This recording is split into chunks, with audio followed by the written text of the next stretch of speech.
The Curse of Oak Island. Season 9 begins with team finding gold in water samples in clearest indicator yet of treasure. The Curse of Oak Island was back last night with the new season premiere, and the team started exactly where they left off last year with an earth-shattering discovery. A new scientific analysis has revealed the presence of gold on the island. As the Fellowship of the Dig readied themselves to take their first shot of the year at locating the money pit, Rick Ledina said that he is as hopeful as he's ever been about this year's prospects, and that was not just an empty platitude. In fact, Rick may have been being a little understated, as it appears the team has actually found gold. In the final episode of Season 8, the guys learned of the presence of silver in water buried under the surface in the money pit area. This was the result of scientific analysis by geoscientist Dr. Ian Spooner. Now all the guys had to do was wait for this year to, hopefully, dig it up. The guys were understandably super excited about the silver. What they really wanted was gold. Silver is second best, but gold is for winners. At the time of Spooner's initial experiment, he said it was impossible to test for gold as the precious metal is too soluble.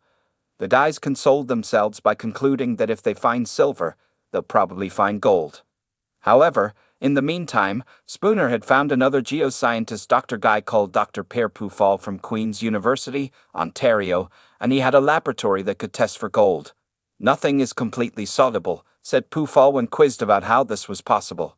Spooner and the guys collected more water samples from the money pit area, centered mainly around the old C1 borehole, where the guys had previously spotted some shiny objects below the surface and sent them off to Dr. Pufall.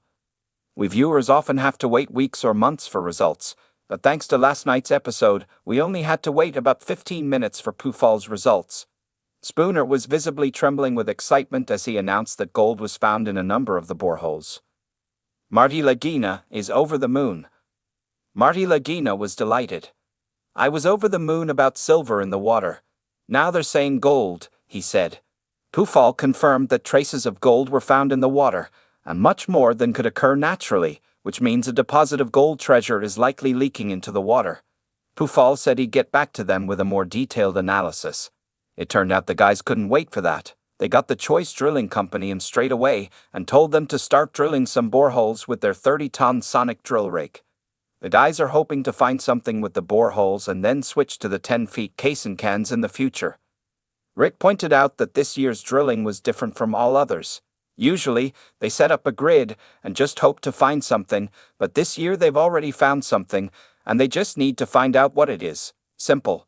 They focused the drilling around the C1 borehole area, and all they found were several pieces of wood. Before you start groaning, they had only dug 2 holes, and finding wood is an important start. There is plenty more drilling to be done.